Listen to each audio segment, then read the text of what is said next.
Brother, let me ask you something that might sting a little. When was the last time you made a decision in your relationship without first checking if it would make her happy? When did you last express a genuine opinion that might create friction? When did you last say no to something that didn't serve you? If you're scrambling for an answer, then congratulations, you've discovered the uncomfortable truth we're dissecting today. You call it love, but you're living like her pet. And Freud, the man who mapped the very architecture of the human psyche, would be absolutely ashamed. What passes for love in our modern landscape is often nothing more than a sophisticated form of psychological submission. You've been conditioned to believe that love means saying yes to everything, anticipating her every need, and molding yourself into whatever shape brings her approval. You think you're being romantic. You think you're being caring. But here's what you're actually doing. You're building a shrine to your own insignificance. Freud understood something that escapes most men today, that healthy love requires two complete individuals, not one person, and their devoted emotional servant. The founder of psychoanalysis spent his entire career demonstrating that authentic relationships emerge from strength, not from the dissolution of the self into another person's desires. Think about how a pet behaves, gentlemen. A dog waits by the door for its owner's return. It seeks constant approval.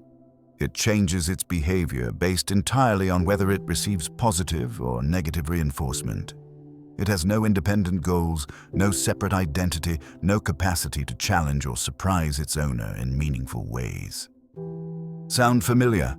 You text her constantly, not because you have something meaningful to say, but because you're checking in like a good pet. You cancel plans with friends at her slightest suggestion of displeasure. You agree with opinions you don't hold because disagreement feels too risky. You've learned to read her moods like a barometric pressure system, adjusting your entire emotional weather accordingly. But let me paint you a more complete picture of this psychological prison you've built for yourself. You wake up in the morning and your first thought isn't about your goals, your mission, or your growth. It's about her. Did she seem happy last night? Is she going to be in a good mood today? You check your phone immediately, not for important communications, but to see if she's texted you. Your emotional temperature for the entire day is set by her responsiveness to your good morning message. You've stopped having opinions about restaurants because it's easier to ask, what do you want? You've forgotten what music you actually enjoy because you've been curating playlists based on her preferences for so long. You've lost touch with your own friends because every social invitation gets filtered through the question, will this make her happy or upset? This is what evolutionary biologists might call learned helplessness, but Freud would call it something far more insidious, the voluntary surrender of your psychological autonomy. You've become a mood-matching device, a human echo chamber, a walking approval-seeking mechanism. This isn't love, it's domestication. Freud would tell you that what you call love is actually a regression to infantile dependency patterns. You've surrendered the very thing that makes love possible, your autonomous self. In Freudian terms, you've allowed your ego, your sense of individual identity, to collapse into what he would call an unhealthy merger fantasy. The great psychoanalyst understood that mature love requires what he called object constancy, the ability to love someone while maintaining your own separate, complete identity. When you become her pet, you lose object constancy. You become an extension of her emotional system rather than a separate person choosing to share your life with her. And here's the cruel irony. The very thing you think will make her love you more, this constant availability, this endless accommodation, is precisely what will make her respect you less. Deep down, she doesn't want a pet. She wants a partner. She wants someone whose affection she has to earn, not someone who gives it away like a desperate clearance sale. But you've built such elegant defenses around this behavior, haven't you? You call it being considerate. You call it putting her first. You've constructed an entire mythology around your submission and named it virtue. This is what Freud would recognize as a defense mechanism, specifically what he called rationalization. You're using the language of love to mask the reality of fear. Fear of conflict, fear of abandonment, fear of being seen as insufficient. The soldier, seduced by the shimmer of his enemy's blade, dies, believing he was reaching for beauty, not realizing he was embracing his own destruction. You tell yourself you're being romantic when you surprise her with gifts she mentioned wanting weeks ago, but what you're really doing is demonstrating that her casual comments carry more weight in your mind than your own financial priorities. You tell yourself you're being supportive when you immediately agree with her perspective on everything from politics to what movie to watch. But what you're really doing is advertising that you have no firm convictions worth defending. And here's the most sophisticated layer of self-deception. You've convinced yourself that this behavior comes from strength, from confidence, from being secure enough to prioritize her needs. But Freud would quickly identify this as a projection. You're calling your weakness by the name of strength because the truth is too threatening to acknowledge. Here's something that cuts even deeper, brother. Your biology is working against you in this dynamic, but not in the way you think. From an evolutionary perspective, attraction operates on principles that our modern, nice guy conditioning completely ignores. Women are biologically wired to be attracted to signs of genetic fitness, psychological strength, and resource security. When you display pet-like behavior, you're sending signals that contradict millions of years of evolutionary programming. Think about it. In the ancestral environment, the male who could be easily controlled, who had no independent agenda, who sought constant approval, was exactly the kind of male who wouldn't survive resource scarcity or protect the tribe. These men didn't reproduce. Their genes didn't continue. But here's where it gets psychologically fascinating. She might appreciate your pet-like behavior on a conscious level. She might even say she wants it. But her deeper biological programming is registering something entirely different. It's registering weakness disguised as devotion. It's detecting the absence of the very qualities that create lasting attraction: independence, purpose, and the ability to maintain your own center under pressure. Carl Jung would call this the shadow aspect of feminine psychology, the part that consciously asks for sensitivity and accommodation while unconsciously being repelled by too much of it. She doesn't want to feel this way. She might not even be aware that she feels this way. But the attraction slowly dies nonetheless, like a candle deprived of oxygen. You're fighting millions of years of evolution with modern relationship advice, and evolution always wins. So what would authentic love look like, brother? What would Freud prescribe for this epidemic of romantic self-erasure? First, reclaim your individual identity. You cannot love authentically from a position of psychological dissolution. You must become someone again, someone with preferences that aren't hers, goals that don't revolve around her approval, and the capacity to say no when something doesn't serve your highest development. This means rediscovering what you actually want. When's the last time you chose a restaurant because you genuinely wanted to eat there? When did you last pursue a hobby that had nothing to do with impressing her or spending time with her? When did you last have a conversation with a friend where you didn't mention her once?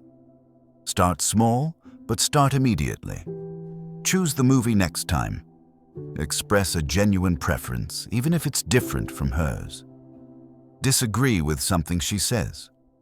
Not to be contrarian, but because you actually have a different perspective. Watch how uncomfortable this makes you. That discomfort is the sound of psychological muscles that have atrophied from disuse. Second, understand that tension is not the enemy of love. It's the electricity that keeps love alive. When you always agree, when you never challenge, when you make yourself so predictable that she could script your responses, you rob the relationship of its vital energy. Freud knew that psychological growth happens at the edges of comfort, not in the center of accommodation.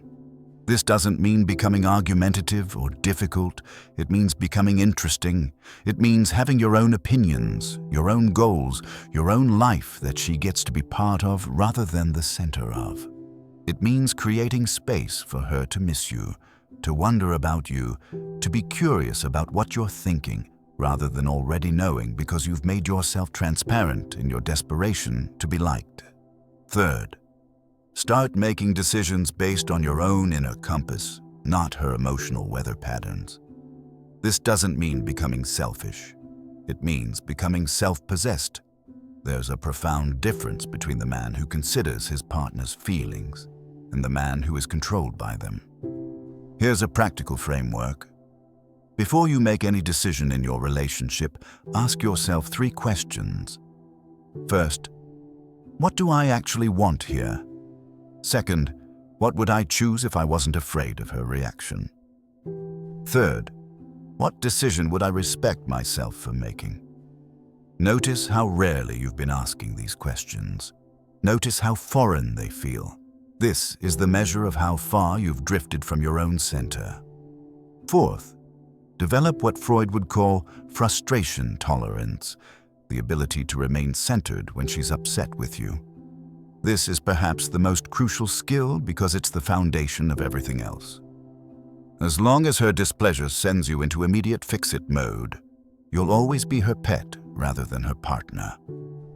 Practice sitting with her upset feelings without immediately trying to solve them, apologize for them, or take responsibility for them. This isn't cruelty, it's respect. You're respecting her enough to let her have her own emotional experience without making it your emergency. If you choose to stay in this dynamic, here's what you're really choosing. You're choosing to slowly watch attraction die in her eyes. You're choosing to become the kind of man she takes for granted, rather than the kind she actively chooses. You're choosing to build a relationship based on her comfort, rather than her passion. And here's what this costs her, brother, because this isn't just about you. When you become her pet, you rob her of the opportunity to be with a man she can genuinely respect. You force her into the role of the dominant partner, whether she wants it or not. You make her responsible for making all the real decisions while you focus on managing her emotions. Many women don't want this responsibility. They want a partner who can lead when leadership is needed, who can make difficult decisions when difficulty arises, who can remain steady when life gets turbulent. When you become her pet, you force her to be the man in the relationship, and then you wonder why she seems frustrated or distant. You're also robbing her of the experience of earning love from someone valuable. When your affection is guaranteed regardless of how she treats you, it becomes worthless. It's like being given a participation trophy. It feels hollow because there was no real achievement involved. Freud understood that humans need to feel worthy of the love they receive. When you give your love freely, automatically, regardless of her behavior, you actually diminish her sense of self-worth within the relationship. You turn her into someone who receives rather than someone who achieves. Here's what happens when you stop being her pet and start being her partner. She begins to experience you as a separate person again. Your attention becomes valuable because it's not automatic. Your affection carries weight because it's chosen, not compulsive. Your presence creates curiosity rather than predictability. You become someone she has to win, not someone who's already won by her. And paradoxically, this is when authentic intimacy becomes possible. When 2 complete people choose each other, rather than when one person chooses to disappear into another. But the deeper transformation is internal. You stop being afraid of your own authenticity. You stop filtering every thought through the question of whether it will please her. You start building a life that would be worth living even if she wasn't in it, which paradoxically makes you infinitely more attractive to her. You discover that disagreement doesn't destroy love. It deepens it. You learn that saying no sometimes makes your yes more meaningful. You find that maintaining your own center during emotional storms actually creates more safety in the relationship, not less. Gentlemen, the path forward requires something our pet-like conditioning has systematically destroyed: Courage. The courage to risk her displeasure in service of your integrity. The courage to maintain your own center even when the emotional weather gets stormy. The courage to be loved for who you actually are rather than who you think she wants you to be. But let's be specific about what this courage looks like in practice, because Freud always insisted that psychological insights mean nothing without concrete application. It's the courage to say, I understand you're upset, but I'm not going to change my decision because of it. It's the courage to pursue your goals even when she expresses doubt or concern about them. It's the courage to spend time with friends she doesn't particularly like. Not because you want to hurt her, but because those friendships matter to you. It's the courage to have your own opinion about political issues, moral questions, and life philosophy, even when those opinions create tension. It's the courage to be sexually direct about what you want, rather than constantly seeking permission through hints and careful testing of her mood. Most importantly, it's the courage to let her experience the consequences of her own emotional patterns without immediately rushing in to fix them. When she's having a bad day, you can acknowledge it without making it your responsibility to solve it. When she's upset about something unrelated to you, you can offer support without taking ownership of her emotional state. This might be the hardest part. It's the courage to let her be disappointed in you sometimes, to let her think you're being selfish when you choose your own needs, to let her accuse you of not caring when you refuse to drop everything for her latest emotional crisis. Freud spent his life teaching us that psychological health requires the integration of opposing forces within ourselves, what he called the dynamic tension between our individual needs and our social connections. You cannot have healthy love without this tension. You cannot build authentic connection by sacrificing your authentic self. The question isn't whether you can afford to stop being her pet.